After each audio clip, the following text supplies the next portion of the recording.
Olá pessoal, tudo bem com vocês? Vamos começar a nossa terceira aula sobre ondas eletromagnéticas.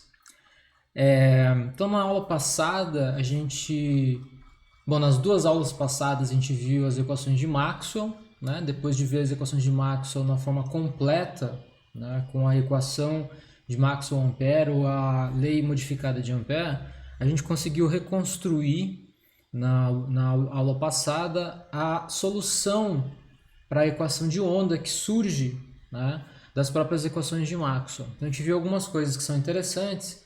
A principal delas é que pode existir aqui no nosso espaço livre, né, mesmo onde não tem fonte de campo elétrico ou fonte de campo magnético, ou seja, não tem nem carga elétrica e também não tem corrente elétrica aqui no meio, né? Eu tenho ondas eletromagnéticas. Tenho luz, eu tenho onda de rádio, tenho onda de televisão, tenho onda do celular, tenho 4G, tenho Wi-Fi, tem um monte de coisa aqui no meio acontecendo, né? Essas ondas, a princípio, eu posso descrever elas como uma onda plana, né? Então, essa onda do campo elétrico e do campo magnético, elas se propagam com uma velocidade bem específica, que é a velocidade da luz. Nesse caso não tem choro nem vela, né? Uma onda eletromagnética viaja a velocidade da luz, qual que seja essa velocidade no meio em que ela está. No vácuo é c, como a gente já conhece, certo? A gente associou a essa solução algumas coisas que são importantes, como por exemplo a polarização. Então uma onda eletromagnética, uma onda elétrica que se propaga no espaço-tempo, ela carrega uma informação com ela que é a polarização. O que é isso?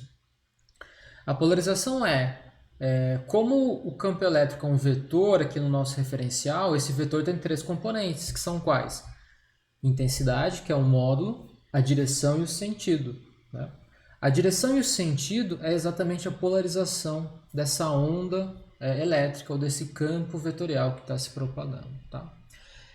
Uma coisa importante que a gente viu na aula passada foi como descrever essa onda eletromagnética, uma onda plana, se propagando no espaço-tempo, na sua forma complexa. Lembra? A gente chamou de forma vetorial, complexa, auxiliar. Por quê? Porque é uma expressão vetorial, porque tem a polarização, ela é complexa, porque tem um número imaginário, né? É o e elevado a i e o argumento, e ela é auxiliar porque ela auxilia a gente a poder fazer, matematicamente resolver as contas, né? Lembra que se eu tenho uma representação que é uma exponencial de alguma coisa, né? Então eu tenho uma exponencial de x, alguma coisa assim, ou y, ou z, uma mistura desses parâmetros. Sempre que eu tiver uma derivada, é muito mais fácil eu derivar exponenciais do que derivar senos e cossenos, né? Lembra disso.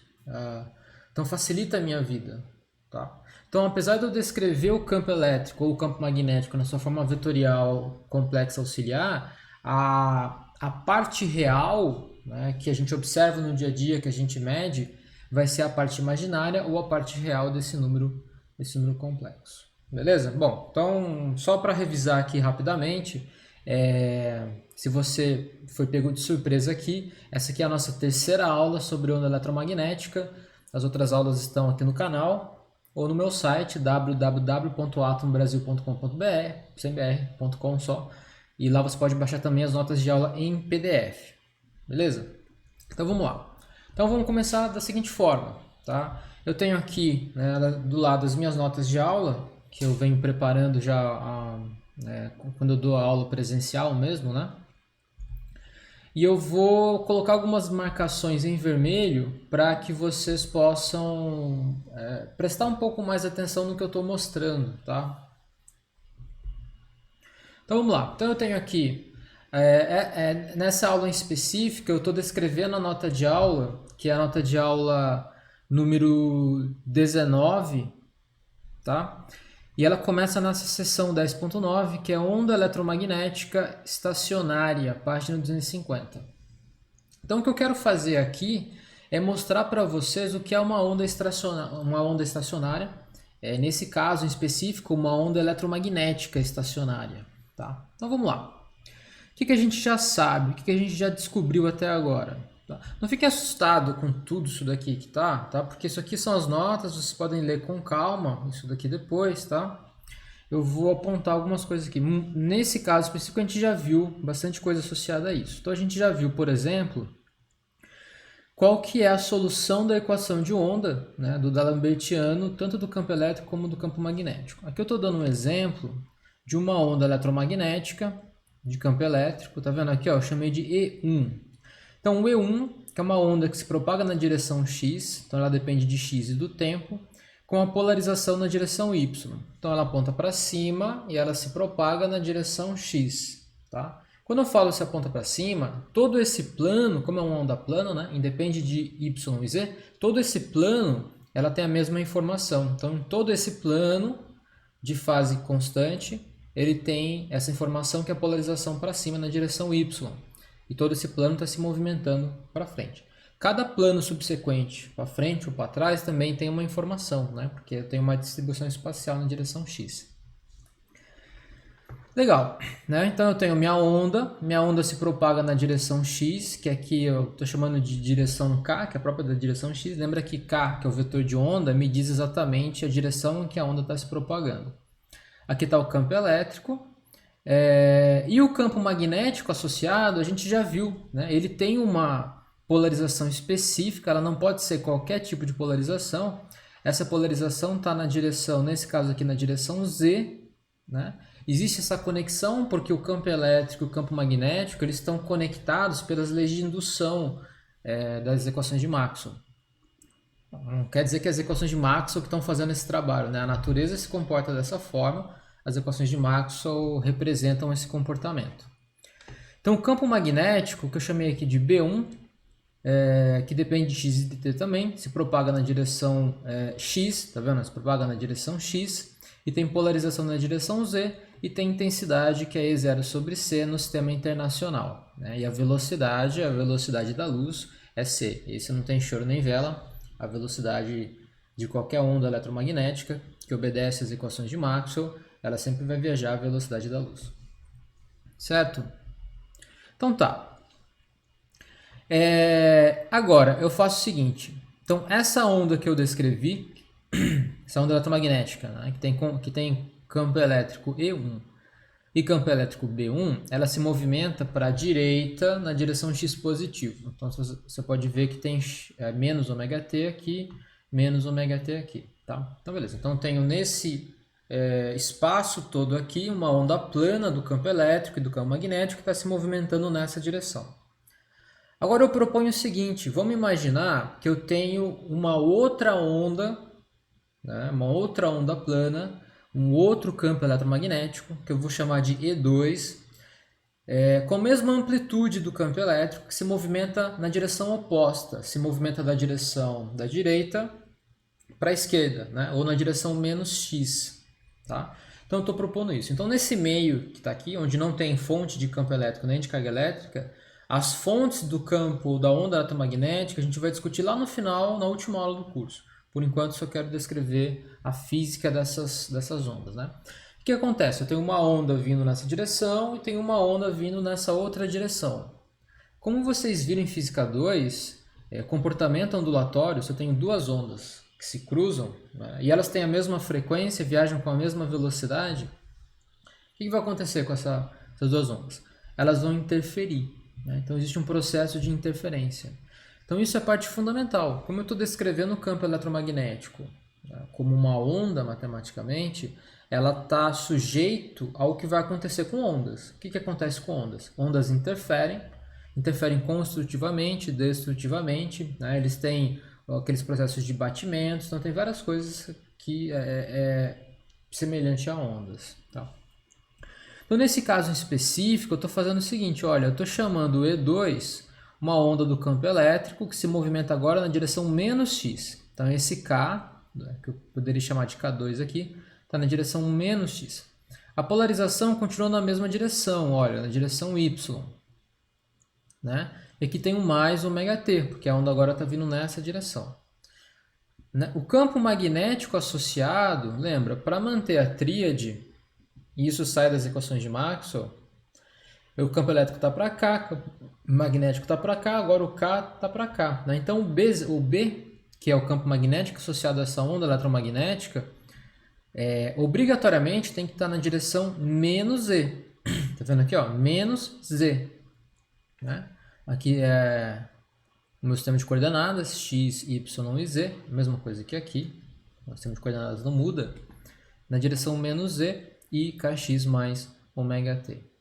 Legal. Então, você pode testar que tanto E2 como B2 também são soluções da equação de onda do D'Alembertiano. Tá? Você pode verificar que isso é verdadeiro. Isso sai do que a gente viu na aula passada, que é a construção da equação de onda do D'Alembertiano do campo eletromagnético. Certo? Então eu estou nessa situação. Eu tenho um campo E1 que está vindo nessa direção e um campo E2 que está vindo nessa direção. Ambos os campos têm a mesma amplitude e a mesma polarização do campo elétrico. O campo magnético também tem a mesma polarização, né? Só que a relação de fase entre o campo elétrico quando está vindo para cá é uma, quando está vindo para cá é outra. Legal. Então vamos lá. Se eu tenho duas ondas agora que se encontram aqui nesse espaço, como vocês viram também em Física 2, né? As soluções de onda, se todas as ondas são soluções da equação de onda, uma soma dessas equações, uma soma dessas soluções também é a solução da equação de onda. Então, a equação de onda ela é linear, então a soma das soluções é uma solução da equação. E isso leva aos processos de interferência, aí que nasce um processo de interferência. Então, no nosso caso aqui, nesse ambiente agora, onde tem tanto E1 como E2, o campo elétrico resultante é um campo elétrico que é a combinação do campo elétrico E1 mais o campo elétrico E2. Né? Então, tem essa onda E1 e essa onda E2. A mesma coisa para o campo magnético. O magnético é B1 mais B2. Lembra que eles têm a mesma amplitude. Tá? Então tá aqui, campo E, campo B. Né? Bom, daí o que eu fiz aqui? Estou somando. Né? O E então é o E1, que vale isso. Veja, menos ωt, E0 na direção Y, mais o E2, que é E0 na direção Y, kx mais ωt, porque a gente está vindo nessa direção. Né? Daí você separa o exponencial, coloca em evidência o ikx aqui, você vai porque tem ikx dos dois lados, tá vendo?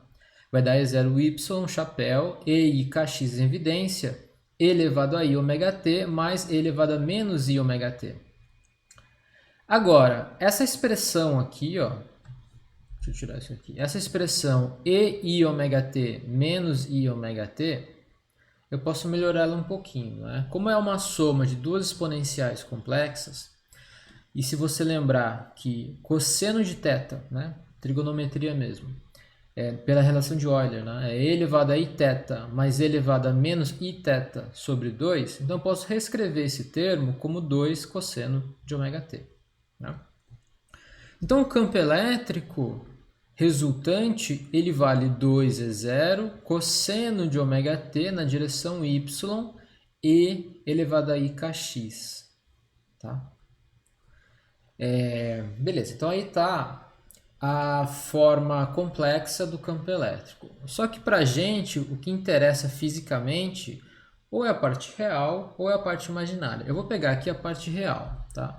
Então a parte real dessa solução aqui, que é isso aqui, né, vai valer 2E0 cosseno de ωt cosseno de kx na direção y. Veja. Olha o que está aparecendo aí, né? Isso ainda é um campo vetorial, né? É um campo vetorial. Ele tem uma periodicidade espacial, dado aqui pelo cosseno de kx, então tem uma periodicidade que é periódico em comprimentos de onda. E aqui uma periodicidade temporal, que é periódico no período ou na frequência, no inverso da frequência da luz, né? da onda eletromagnética nesse caso. Mas o que essa expressão me representa também é que agora essa onda eletromagnética que está representada dessa forma, né? Esse campo elétrico, ele não é um campo elétrico que se movimenta no espaço. Né? Então, se você pegar essa expressão e fazer o gráfico disso, variando tempo, você vai perceber que essa onda agora ela vai ficar parada, né? Então essa informação da onda ela está parada, ela não se movimenta mais no tempo, então ela não transfere momento ou energia de um lado para o outro, ela só varia de amplitude temporalmente no mesmo lugar, tá? Vamos lá. Bom, aquela expressão do campo elétrico, eu vou mostrar aqui, ó, tá aqui, ó, tá vendo? Ó? Então o campo elétrico ele vai se comportar dessa maneira aqui, tá logo aqui do lado, tá vendo? Essas linhas assim, né? Isso está representando a amplitude do campo elétrico, aqui a posição x, em função do tempo. Então quando o tempo muda, esse cara não se movimenta, tá vendo? Ele não vai para frente, não, ele só diminui a amplitude localmente, depois sobe a amplitude, diminui a amplitude, sobe a amplitude. Então essa onda não se desloca, tá? Bom, e aqui eu faço a mesma coisa para o campo magnético. Eu somo o campo magnético da onda B1 mais B2, coloco em evidência também o IKX, utilizo a relação de Euler para o seno e eu descubro que a expressão complexa é essa, né? Vale 2E0C menos I elevado a IKX seno de ômega t na direção Z. Lembra que o menos I, que é o número complexo, ele é a mesma coisa que E elevado a menos π sobre 2. Vamos fazer o seguinte, deixa eu mostrar para vocês que isso não é maluquice minha, né? Que isso é verdade. Vamos lá. Tá. Então nessa relação eu digo o seguinte, deixa eu copiar aqui, ó. Eu escrevi que o campo magnético resultante da minha onda eletromagnética, ele vale 2E0 sobre C na direção Z, essa é a polarização do campo magnético. Daí eu tenho aqui menos I elevado a IKX em evidência, aqui seno de ômega t na direção Z, tá ali. Então é isso que eu escrevi ali, né? Daí eu tenho que lembrar o seguinte, que o número complexo menos I, lembra da relação de Euler? A relação de Euler diz o seguinte, deixa eu apagar isso. Elevado a I θ é a mesma coisa que cosseno de θ, que é a parte real, mais I seno de θ. Ah, mas esse negócio de θ complicou, não tem problema, porque o θ é o parâmetro, então elevado a I, sei lá, x mesmo, vai dar cosseno de x mais elevado a seno de x. Opa, de x, né? Esse cara aqui é o parâmetro só do meu problema. Então veja, se eu tenho menos i como resultado, né? Se eu pegar, por exemplo, elevado a menos i π sobre 2, isso daqui é a mesma coisa que cosseno de menos π sobre 2 mais i seno de menos π sobre 2. Né? Então, elevado a menos iπ sobre 2 é igual a cosseno de menos π sobre 2 é cosseno de 270 graus, que vai dar quanto? Vai dar zero. Não tem jeito, não tem choro nem vela. Né? Mais i seno de menos π sobre 2, que é o seno de 270 graus, que é menos 1. Então, eu tenho menos 1 vezes i. Então, isso aqui vai dar menos i. Por isso que menos i é igual a e elevado a menos i π sobre 2. Tá? Então, eu posso utilizar essa relação para poder agora colocar essa fase aqui, π sobre 2, dentro do meu seno aqui em π sobre 2. Certo? Então, vamos lá. Que é o que eu fiz aqui. Né? Então, eu reescrevi ali menos i como elevado a menos i π sobre 2, o que vai dar e elevado a i kx menos π sobre 2, porque eu tenho um exponencial vezes um exponencial, resultando, né, aqui em bx. E se eu tirar a parte real, né, quanto que é a parte real desse número complexo? É 2E0C seno de ômega t na direção z. A parte real disso é cosseno desse negócio aqui dentro. Cosseno de kx menos π sobre 2, tá? Tentem não ficar na dúvida no que eu fiz aí, ó. Eu tenho, vou pegar esse aqui, ó. E elevado a menos i π sobre 2 vezes e elevado a i kx, né? Isso daqui vai dar e elevado a i kx menos π sobre 2, cuja parte real, né, real disso, vale cosseno de kx menos π sobre 2. Tá? E a parte imaginária? Bom, a parte imaginária disso vale seno de kx menos π sobre 2. Mas como eu peguei a parte real do campo elétrico, eu vou usar a mesma coisa para o campo magnético. Eu não posso trocar agora, né, o que eu estou fazendo. Certo? Então, quando eu faço isso, eu descubro que o campo magnético ele vale 2E0 sobre C, seno de ômega-t, cosseno de kx menos π sobre 2. Aqui a gente pode fazer exatamente a mesma análise. Veja que o campo magnético associado agora, né, a esse campo elétrico, ele também não se move no tempo. Né? Se eu altero o tempo aí nessa solução, eu não tenho algo que está se movimentando no espaço. Eu tenho exatamente isso aqui que eu estou mostrando nesse gráfico. Ele está parado, né? Mas ele está indo para cima e para baixo. Só que tem uma diferença com relação ao campo elétrico, que está aqui, ó.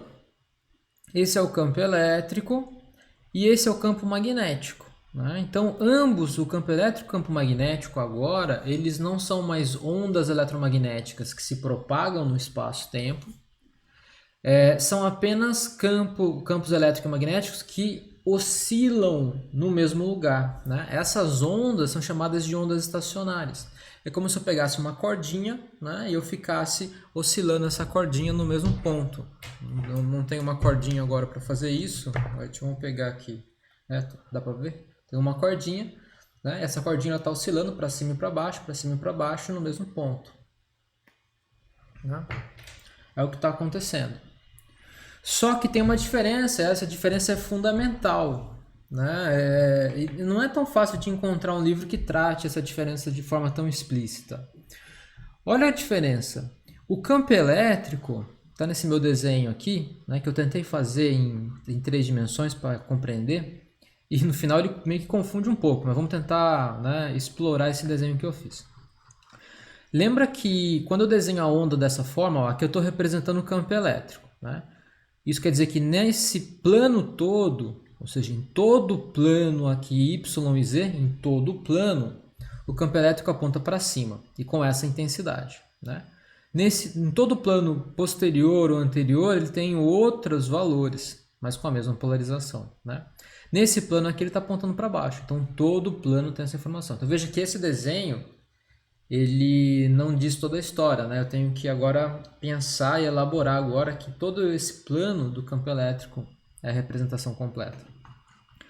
Só que olha o que me diz. Ele oscila no mesmo lugar, ou seja, ele não sai daqui, isso aqui não se movimenta para frente, nem para trás, né? Ele fica parado aqui. Só que ele inverte, com o tempo passando, ele passa a polarização, né? Que está para cima, ele zera, depois vai para baixo, né? E isso acontece com o tempo passando.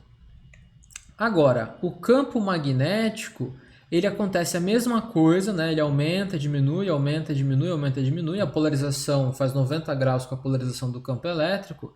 Mas olha que interessante, o máximo da intensidade do campo magnético, ele não ocorre no máximo da intensidade do campo elétrico. Não é a mesma posição espacial, tá vendo? Ele ocorre numa diferença de fase de 90 graus, que está aqui, ó, menos π sobre 2, tá? Então aqui eu separei um pouquinho aqui, ó. Aqui é o zero, né, de campo magnético, que é o máximo de campo elétrico, zero de campo elétrico, máximo de campo magnético. Então existe uma diferença de fase entre o campo elétrico e o campo magnético quando essa oscilação ocorre, tá? Na onda estacionária. Mas essa onda estacionária, ela é comum? Sim, né? Como a gente tem, não vou dizer muito comum, né? Mas você pode criar essas ondas aí de maneira assim não tão difícil, eu diria, né? Tá? Então legal, né? Então aqui eu relembro aqui que existe essa diferença de fase entre o máximo e o mínimo do campo eletromagnético estacionário, tá bom? Então tá. Deu para compreender das ondas estacionárias? Eu sei. É um negócio interessante, né? Tome uma água, dê uma descansada aí. E vamos continuar. Então, olha só. O que a gente fez até agora? A gente descobriu que existe no vácuo, mesmo onde não tenha fonte de campo elétrico nem fonte de campo magnético, ondas eletromagnéticas. Então, tem onda eletromagnética se propagando, né?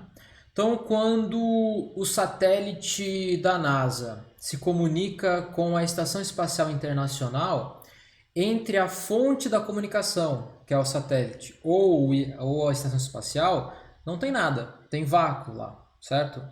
Só que de alguma forma, alguma coisa que sai do satélite, ou que chega no satélite, ou que sai da estação e chega na estação espacial, passa pelo vácuo onde não tem nada e chega na estação, né? Essa informação, então, que sai de um lugar e chega para outro no vácuo, ela vai de um lugar para o outro através da onda eletromagnética, né? Então, tem uma onda eletromagnética com uma certa frequência que sai de um lugar e vai para o outro e você detecta, né? E você pode transmitir com isso informação, porque você pode modular a intensidade, você pode modular a frequência, dá para fazer bastante truques interessantes para poder mandar informação. É assim que funciona a nossa onda de rádio, Wi-Fi e por aí vai, né? Mas o mais importante é o seguinte, né? Como você sabe, quando você coloca água, quando você bota a tua água dentro do micro-ondas, o que acontece com a tua água? Ela vai esquentar. O que está acontecendo dentro do micro-ondas?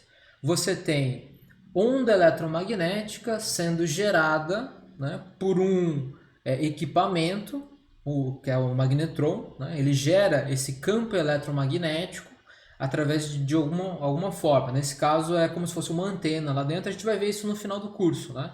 Mas ele está criando campo eletromagnético dentro do teu micro-ondas.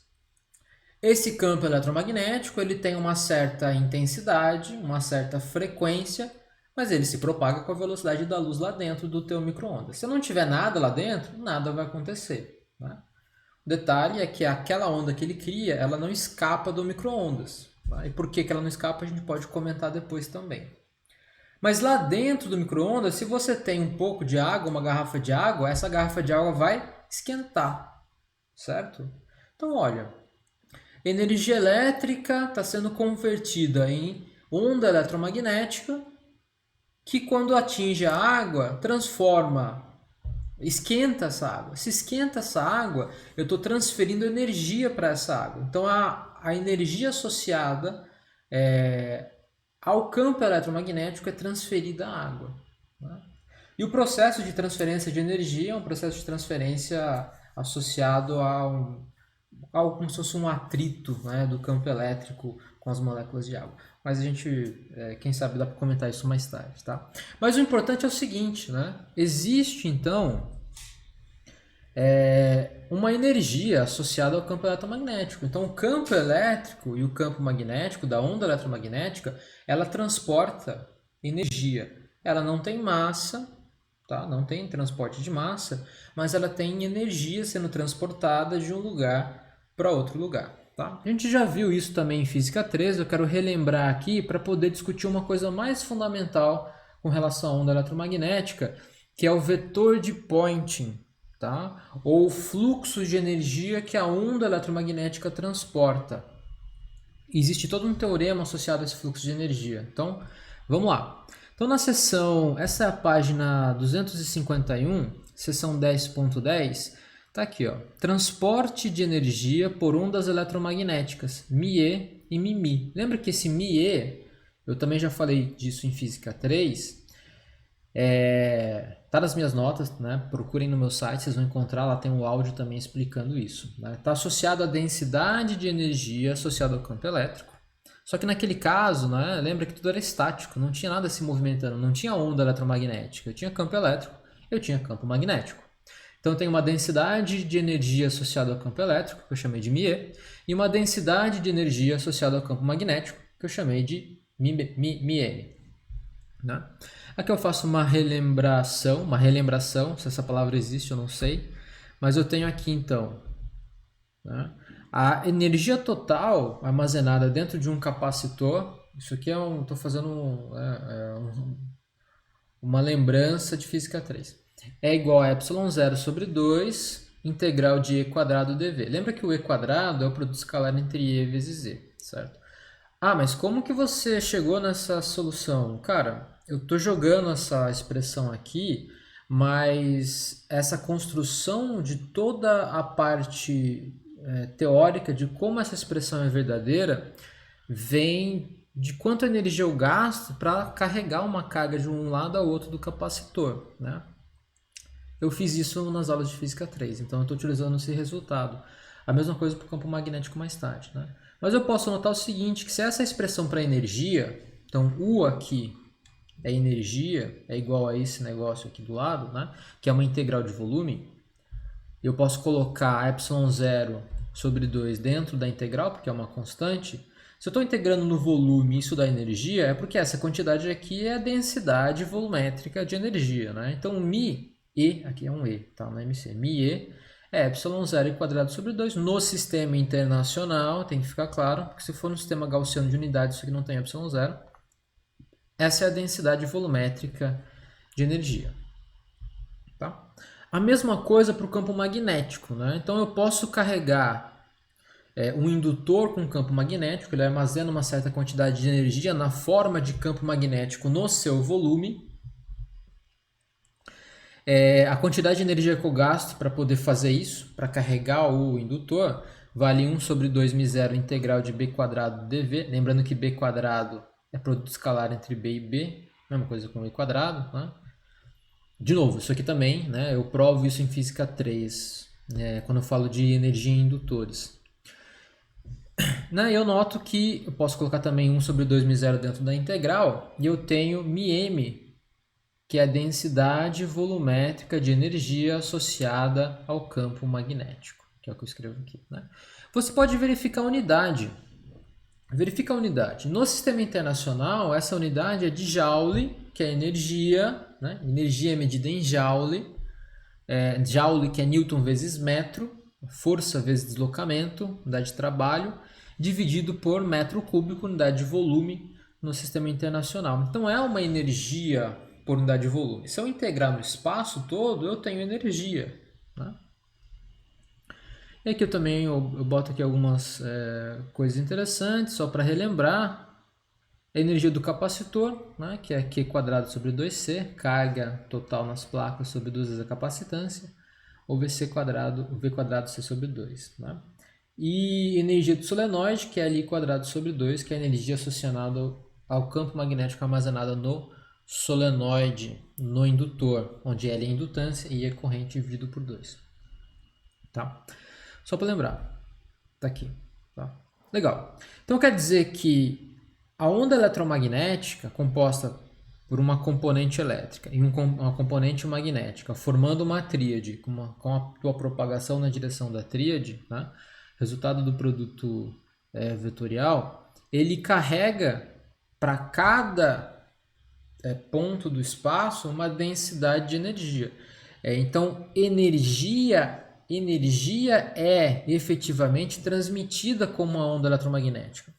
Então, quando o satélite envia uma informação, né, tanto para a Terra, ou para fora da Terra, ou para a Estação Espacial Internacional, o que ela está emitindo é um bloco de energia. Então, ela manda uma quantidade de energia. O que a Estação Espacial vai fazer é detectar essa energia, demodular, verificar o que ele está dizendo e falar, beleza, entendi a pergunta, entendi o sinal. Tá?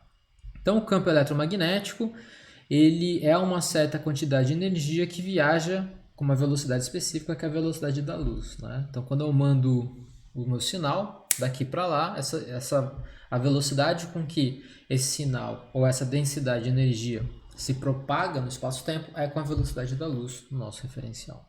Tá? Então, beleza. Então, a gente pode verificar aqui, ó, num volume. Aqui eu estou pegando um volume pequeno, dV, né? Eu tenho uma densidade de energia que é dada agora por duas componentes, que é a quantidade de energia associada ao campo elétrico e a densidade de energia associada ao campo magnético. Lembra que, né, campo elétrico e campo magnético elas variam temporalmente. Então, campo elétrico sobe, campo magnético diminui, campo elétrico sobe, esse negócio vai se propagando no tempo, né? Então, E B, E, B se propagando no espaço-tempo. Né? Então, a soma das densidades associadas ao campo elétrico e campo magnético me dá a densidade total. Daí eu vou fazer o seguinte, eu vou multiplicar essa densidade de energia pela velocidade da luz, c, que é o que eu estou fazendo aqui. Tá? Multipliquei pela velocidade da luz. E a primeira coisa que eu faço aqui é verificar a unidade, fazer uma análise dimensional. Nessa análise dimensional, olha o que acontece. Né? Quando eu faço μ vezes c, faço a análise aqui, isso aqui vai dar joule por metro cúbico, velocidade é metro por segundo, isso aqui vai dar joule, tá? Metro quadrado por segundo. Joule por segundo é watt, né? Watt que é potência por metro quadrado. Né? Então, se eu multiplicar μ, que é a densidade de energia, vezes c, que é a velocidade da luz, o resultado dimensional disso, que me dá uma boa indicação do que isso representa, é watt potência por metro quadrado. Tá? Legal. Agora, potência por metro quadrado, em física, a gente aqui, quando a gente fala de onda eletromagnética, de luz, a gente vai chamar de uma outra coisa. Tá? A gente vai chamar de intensidade. Né? Intensidade, então, é watt por metro quadrado no sistema internacional. Ou seja, intensidade é potência por uma certa superfície. Ou intensidade é uma densidade superficial de potência. Né? Ou intensidade é energia por unidade de área por unidade de tempo. Então, quanta energia flui por uma área, ou chega ou é absorvida por uma área, num certo intervalo de tempo, numa certa quantidade de área. Tá? Legal. Eu vou fazer o seguinte, eu vou chamar, antes de entrar aqui na parte mais importante dessa relação, tá? Eu vou introduzir aqui essa grandeza S, tá vendo? Eu vou definir uma grandeza S.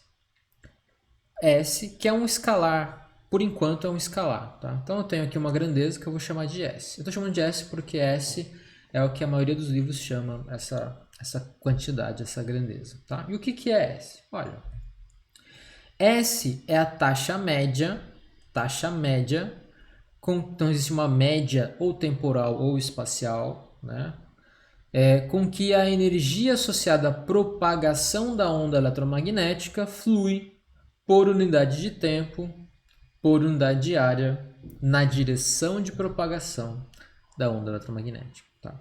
E eu vou definir essa quantidade, que é um escalar, da seguinte forma. Ó, S, né, vai ser igual à média do produto μ, que é densidade de energia total, vezes a velocidade da luz. Né? Então tá aqui, tem uma continha de multiplicar e dividir e subtrair aqui.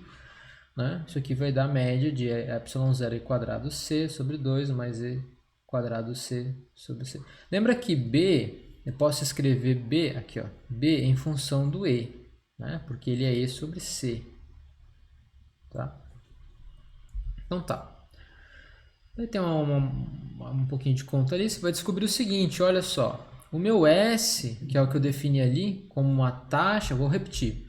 É a taxa média com que a energia associada à propagação da onda eletromagnética flui por unidade de tempo, por unidade de área na direção de propagação. É exatamente essa quantidade aqui, ó. μ sobre c, que é watt por metro quadrado, ou é a intensidade. Então, S aqui, na sua forma escalar, ele representa a intensidade da onda eletromagnética.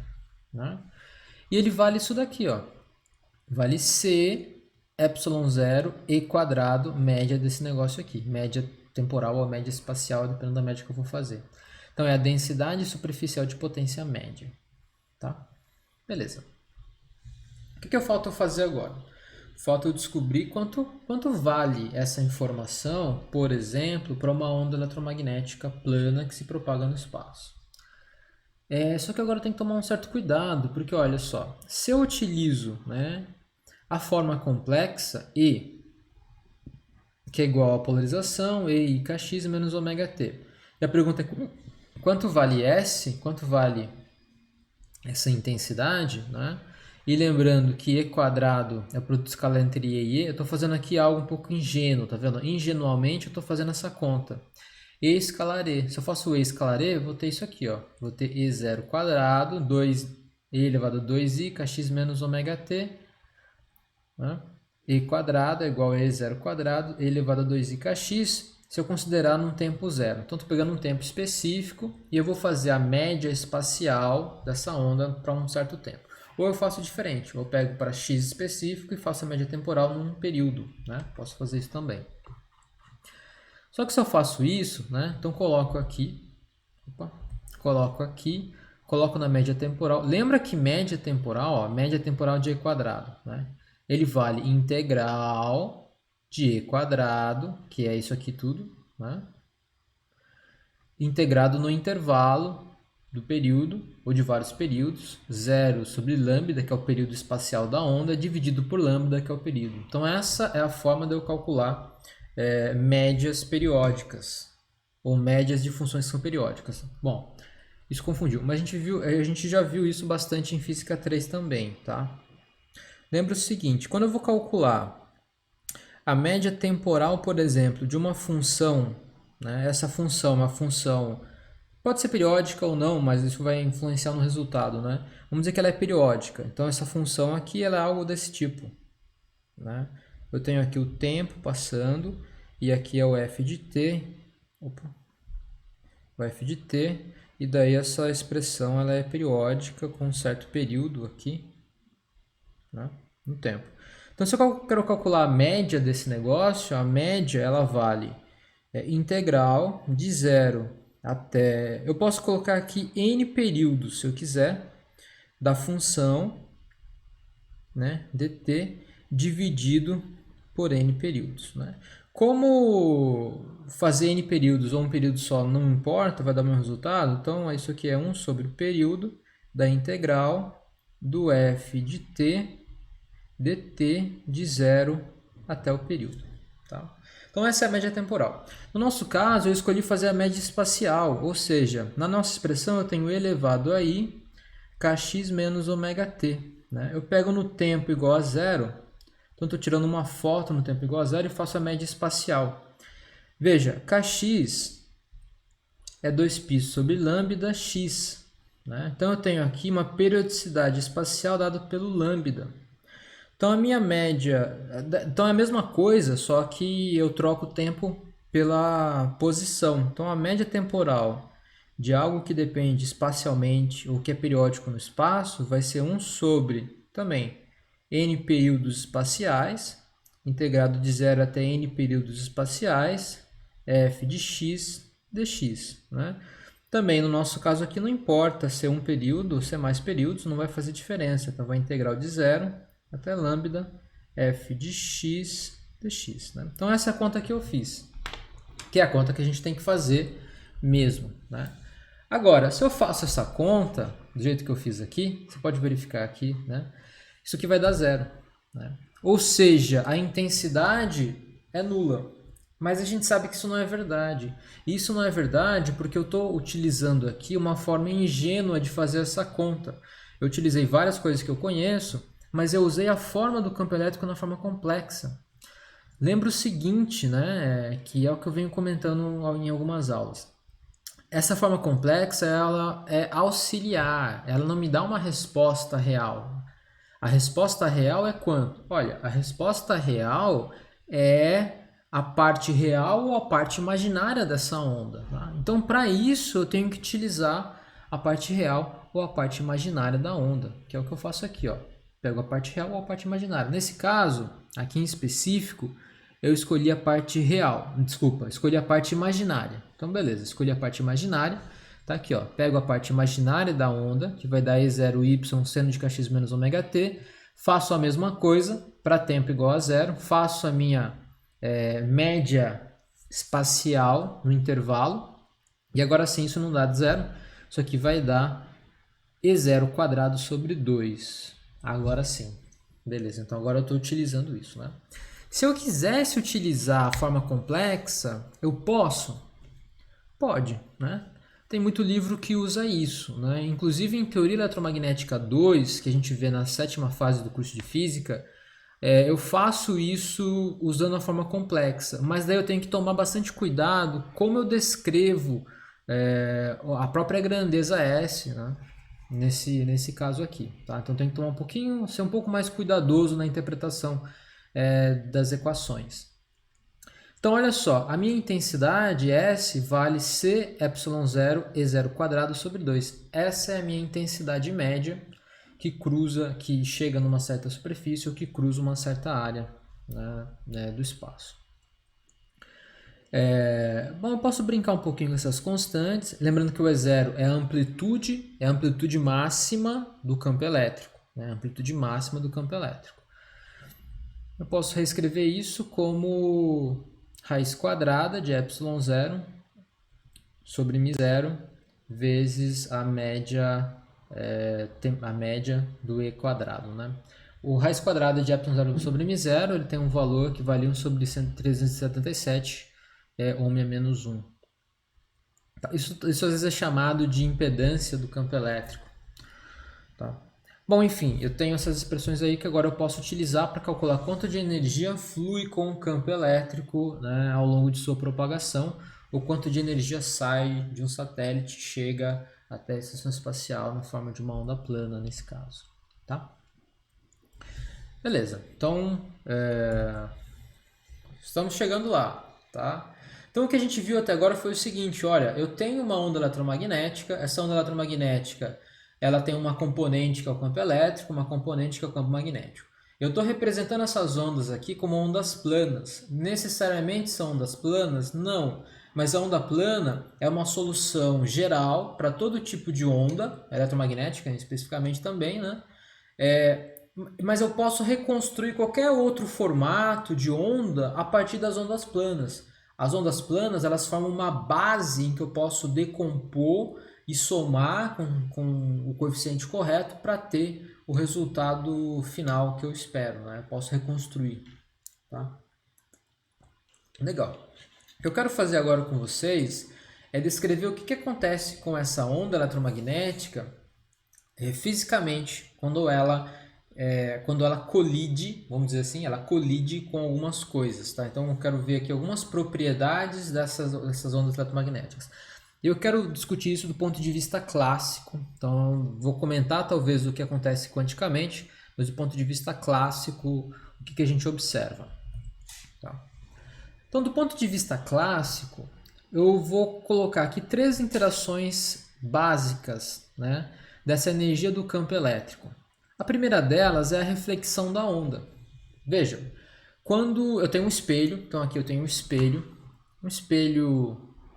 de casa mesmo. Um espelho de casa é basicamente um vidro com uma película de alumínio na parte de trás dele, né? A onda eletromagnética, ela incide nesse vidro, nesse espelho e é refletida, né? E você pode ter aí uma proporção de reflexão bastante alta dessa onda eletromagnética, tá? Existem algumas características que a gente vai ver posteriormente associadas a essa colisão da onda com o espelho, né? Eu tenho, por exemplo, variação da fase da onda depois que ela é refletida. Eu tenho aí também as leis da reflexão da ótica, né, ocorrendo.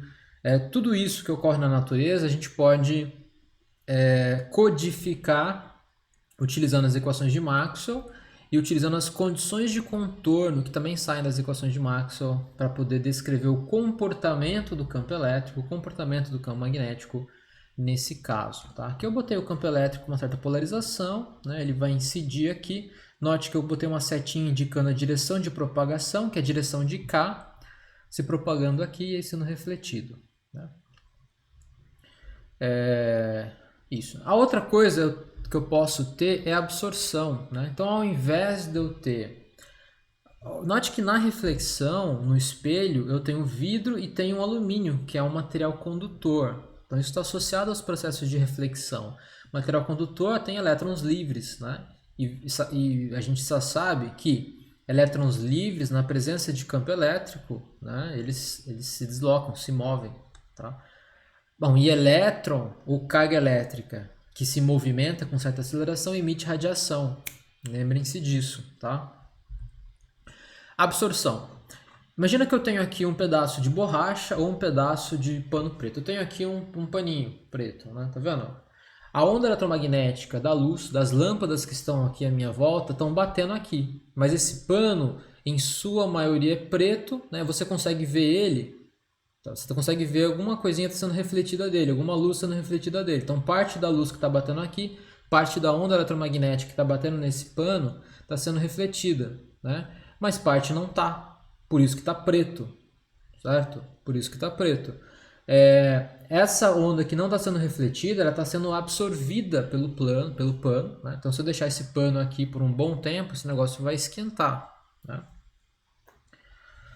Então, eu tenho a absorção da onda eletromagnética. E a outra coisa que eu tenho também, e geralmente isso acontece para materiais que não são condutores, né? Como borracha, pano, algodão, plástico, essas coisas, né?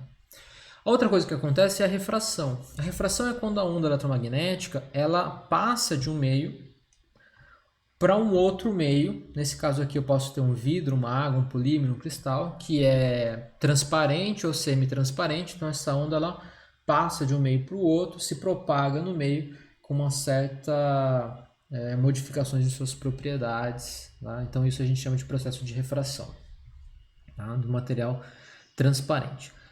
Então veja que aqui, por exemplo, entrou E, vai se propagar E' e vai se passar para o outro lado o E2, né? Então existem várias coisas acontecendo aqui que são interessantes, porque eu tenho, por exemplo, a onda incidente, eu tenho a onda refratada, eu tenho uma onda que foi refletida de volta, aqui dentro eu tenho parte da onda que vai ser absorvida pelo meio, parte da onda, de novo, quando bater nessa superfície vai ser refletida, parte vai ser refratada pelo outro meio, e assim por diante. Então tem vários processos físicos que ocorrem nesse cenário. Ok? Então tá. Para compreender como que esse fluxo de energia, né, que está colidindo com o espelho, está sendo absorvido ou está sendo refratado, né, o que isso é? Isso é um fluxo de energia que está sendo transferido.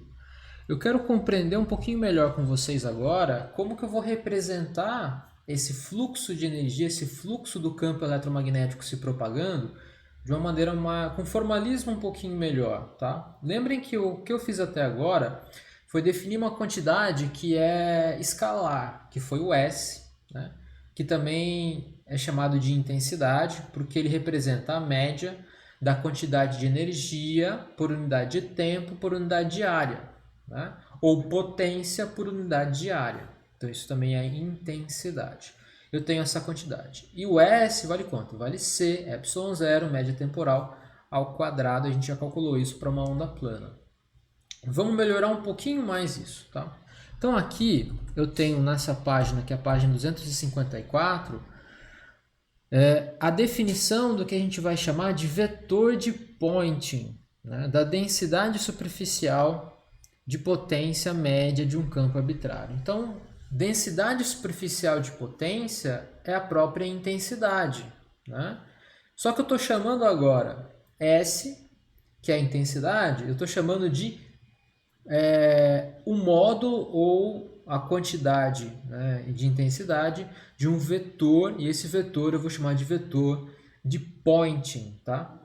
E esse nome ele é muito bom, tá? Porque esse nome de vetor de Poynting ele vai representar um vetor em que a direção e o sentido dele apontam na direção do fluxo de energia da onda eletromagnética. De outras formas, aponta na direção em que a onda eletromagnética se propaga, tá? Então isso é muito legal. Então o vetor aponta na direção de propagação da luz ou o vetor aponta na direção em que o fluxo de energia se propaga. Só que vem um detalhe, esse pointing aí não é de apontar para a direção, esse pointing é o nome de um pesquisador, tá? Então vem do nome. O pointing é o nome do cara que descreveu esse vetor de pointing aí. Tá? Então vamos lá. Então eu vou começar o seguinte, olha, eu tenho minha densidade de energia total, que eu chamei, que é U aí, né? Que é ε0 e quadrado sobre 2 mais b quadrado sobre 2μ0. Lembrando que e quadrado e b quadrado é o produto escalar entre e e b, e b e b. E lembrando que você pode utilizar tanto a parte real como a parte imaginária dessas coisas, mas nunca usar a parte complexa da forma que eu tratei aqui. Se eu for utilizar a forma complexa, daí eu tenho que tomar cuidado com como eu descrevo essas coisas. Eu tenho que usar o conjugado complexo, tá? E a gente faz isso daqui quando a gente está um pouquinho mais avançado na 7ª fase do curso em Teoria Eletromagnética 2. Tá. Daí eu vou fazer o seguinte, ó. Eu sei a densidade de energia, tá aqui. Eu vou fazer uma análise, tá? Uma análise dessa quantidade que é a derivada temporal da densidade de energia. Ou del U, eu chamei de U aqui, tá? Que antes era Mi, eu estou chamando de U agora. Não sei porquê, deu algum tilt no meu cérebro aqui, estou chamando de um Uzão. Então, derivada temporal da densidade de energia com o tempo. Se eu faço a análise dimensional disso, eu verifico que essa quantidade ela vale Joule por metro cúbico, né? Densidade volumétrica de energia, por segundo. Está aqui, por segundo. Né? Como deveria ser, por segundo, porque eu tenho derivada no tempo aqui. Bom, isso daqui é watt por metro cúbico. Né? Então eu tenho uma densidade. Agora eu tenho, olha o que eu tenho. Eu tenho uma densidade volumétrica de potência. Eu tinha uma densidade volumétrica de energia, passo a ter uma densidade volumétrica de potência. Tá? Então beleza, daí eu faço aqui, ó. Né? Eu substituo o U aqui por essa quantidade. Então eu tenho derivada dessas duas coisas, né? Isso aqui é igual a derivada... Bom, ε0 sobre 2 e 1 sobre 2μ0 pode sair fora da derivada. Sai fora da derivada, porque são constantes. Então, eu tenho derivada de E escalar E e derivada de B escalar B. Né? Só que derivada de E escalar E é a mesma coisa que isso daqui. Ó. Derivada de E escalar E mais derivada de E escalar E é a mesma coisa para o campo magnético. Ah, mas não entendi isso, mas é verdade. Então, tem gente que não entende quando eu faço isso. Vamos lá. O que eu estou fazendo é isso, quer ver? Vamos ver se isso aqui fica um pouco mais claro. Né? Eu tenho aqui, vou escrever de novo, eu tenho a derivada do que eu chamei de U ali, derivada temporal de ε0 sobre 2, derivada temporal desse negócio aqui, que é o produto escalar de E por E. Né? Veja que tanto um E de um lado como um E do outro lado, eles dependem do tempo, então eu tenho que tomar cuidado com essas derivadas. 2 sobre μ0, derivada temporal de B escalar B. Certo? Então tá. Só que se eu analiso esse pedaço aqui, pego esse pedacinho aqui, ó, né? Isso aqui vai ser derivada temporal, e aqui dentro eu tenho um E, que depende do tempo, escalar com outro E, que também depende do tempo. Né? O que eu tenho que fazer aqui? Isso aqui é a derivada de um produto. Né? Então, eu tenho que fazer derivada do primeiro vezes derivada do segundo, mais o segundo, mais o segundo, mais o segundo, vezes a derivada do primeiro. Certo? É isso que eu estou fazendo. Isso daqui vai dar 2 vezes E produto escalar del E del T. Tá? É isso que eu estou fazendo. Mesma coisa para o campo magnético. Agora, lembrem que derivada temporal do campo elétrico, isso acontece alguma coisa... Veja, se eu pegar esse cara aqui e multiplicar por μ0, ε0, isso aqui vai dar o rotacional do campo magnético. Lembra? Isso aqui vem da lei de Ampère, Maxwell, que é uma lei de indução. A mesma coisa para o campo magnético. Tá? Então, beleza. Então, foi isso que eu fiz ali, só para compreender essa matemática que eu estou usando. Daí vai cortar 2 com 2 aqui nessas expressões. Né? Eu substituí tanto a derivada temporal do campo elétrico como a derivada temporal do campo magnético pelas expressões da equação de Maxwell, né? Menos o rotacional de E aqui vai ser C quadrado, rotacional do campo magnético. Né? Rotacional do campo magnético. Aqui tem um C quadrado, e tem um C quadrado daqui, né? Porque esse cara aqui, ele vale 1 sobre C quadrado. Tá? Isso. E quando eu faço isso, eu chego nessa expressão que está aqui do lado, mas eu vou repeti-la aqui. Né? Tem mais um pouquinho aqui de soma, multiplicar e dividir e colocar alguma coisa em evidência. Eu vou chegar nessa expressão aqui. Tá vendo? Nessa expressão, o que, que eu tenho? Eu tenho, né, que a minha densidade volumétrica de potência, que é o ΔU, que é o μ por ΔT, é igual a 1 sobre μ0, rotacional de B, que é um vetor, produto escalar com E, menos rotacional de E, produto escalar com B. Tá? É isso que está escrito aqui. Eu vou utilizar aqui uma identidade vetorial que é essa. Olha,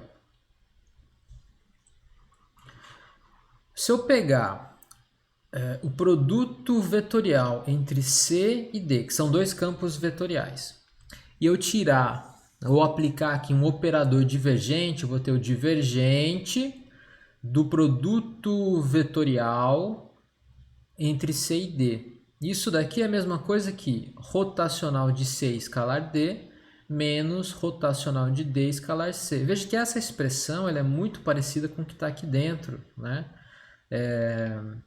Com o que está aqui dentro da nossa expressão da densidade de potência. Tá? Você pode provar que isso daqui que eu escrevi é verdade, tá? Você pode provar que isso aqui é verdade, fazendo uma conta também, dando valores para C e para D, né? Chamando C de CX, CY, CZ, e o D de DY, DX, DY e DZ e verificar essa conta. Ou você pode utilizar, né, a expressão aqui na forma de componente de Levi-Civita, né? Que aqui eu tenho produto vetorial, então eu tenho E, que é o Levi-Civita, né? EIJK, CJDK, isso vai me dar a componente I do produto vetorial entre C e D. Como eu tenho um divergente, então eu tenho um delta I, que são as derivadas com relação a cada componente. E aqui é a mesma coisa, né? Verifiquem que isso funciona, tá bom? Vou deixar para vocês fazerem em casa isso. E quem sabe, se alguém me perguntar muito, eu posso fazer uma aula só sobre como aplicar essa forma da representação de componente usando Levi-Civita para rotacional, divergente, gradiente e por aí vai. Tá?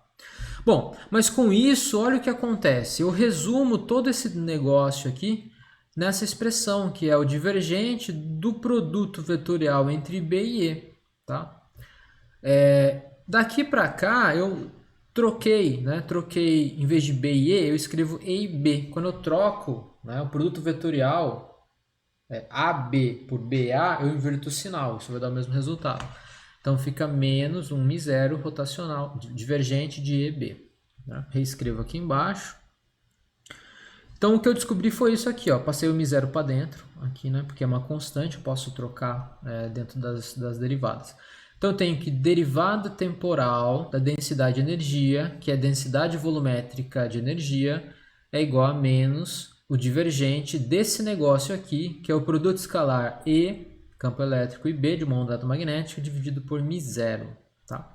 Se eu fizer análise dimensional, esse cara, a gente já viu, é watt por metro cúbico, né? Então esse cara é watt por metro cúbico, que é esse lado aqui. Do outro lado tem que ser a mesma coisa, né? Bom, aqui eu tenho um divergente, que são derivadas espaciais, então tem 1 sobre metro aqui, 1 sobre metro. Isso quer dizer que o que está aqui dentro, que é o produto vetorial de E e B por μ0, tem que ser em unidades de watt por metro quadrado. Está aqui, ó, watt por metro quadrado. Watt por metro quadrado é o quê? É a nossa densidade superficial de potência, é a nossa energia por unidade de área por unidade de tempo, é a nossa intensidade. Então, essa quantidade, que agora é uma quantidade vetorial, tem a mesma unidade e representa a mesma quantidade que a intensidade, né? Só que agora é um vetor. Eu vou chamar esse vetor do quê? De vetor de Poynting. Né? Então, o nosso vetor de Poynting ele vai ser definido dessa forma. O meu S agora ele é um vetor. Ele aponta na direção do produto vetorial entre E e B, só que a gente já viu que a direção de E vetorial B é a própria direção de propagação da onda eletromagnética, que é a direção da tríade associada ao campo eletromagnético. Então esse é o famoso vetor de Poynting, que aponta na direção de propagação. Posso reescrever a equação do slide anterior como a derivada temporal da densidade de energia sendo igual a menos o divergente de S. Lembrando que S é a nossa intensidade da onda eletromagnética. Posso colocar o divergente para o outro lado e eu resulto nisso. Essa forma, que é o chamado teorema de Poynting, ele ainda não está completo, faltam algumas coisas nessa expressão, mas a gente está chegando bastante perto. O que essa expressão me diz? Ela me diz que energia ela é uma quantidade que é conservada. Então, se no espaço livre, uma onda eletromagnética, ela passa por esse espaço e ela carrega uma certa quantidade de energia, essa energia ela não some em nenhum ponto e nem é criada em nenhum ponto. Ela tem que se conservar em todo ponto do espaço. É isso que essa relação está dizendo, da conservação de energia. E se você notar, ela é muito parecida com a nossa relação para a conservação da carga, da equação da continuidade, na sua forma diferencial. Então acho que a gente está chegando bastante perto de poder compreender várias coisas bem interessantes com relação à propagação de uma onda eletromagnética e como essa onda eletromagnética carrega informação. Informação para a gente aqui são quantidades de energia que são transferidas de um referencial para outro referencial, são transferidas de um lugar para outro lugar do espaço. Certo, pessoal? Eu acho que talvez tenha ficado um pouco mais claro agora, como eu vou trabalhar com esse princípio da onda eletromagnética. Lembrando que eu vou discutir como eu vou produzir essa onda eletromagnética no final do curso aqui agora, na nossa quinta aula. Eu vou falar sobre as fontes de onda eletromagnética. Eu vou comentar e vou explicar como essas coisas elas formam, elas surgem, só que a parte matemática e a descrição, o formalismo matemático de como eu vou descrever uma fonte de onda eletromagnética, isso fica para a sétima fase do nosso curso, que é a parte a disciplina de teoria eletromagnética, onde a gente já vai ter toda uma bagagem, todo um formalismo matemático para tratar a solução das equações no que a gente chama que é a forma covariante das equações de Maxwell, tá bom? Então, vai ficar isso para o final do curso de física, para compreender como que surge a luz, como que surge a onda eletromagnética a partir de uma fonte. Certo? Então tá, pessoal. Então, com isso, eu encerro a nossa terceira aula e se preparem para a nossa quarta aula. Até mais. Tchau. Fui.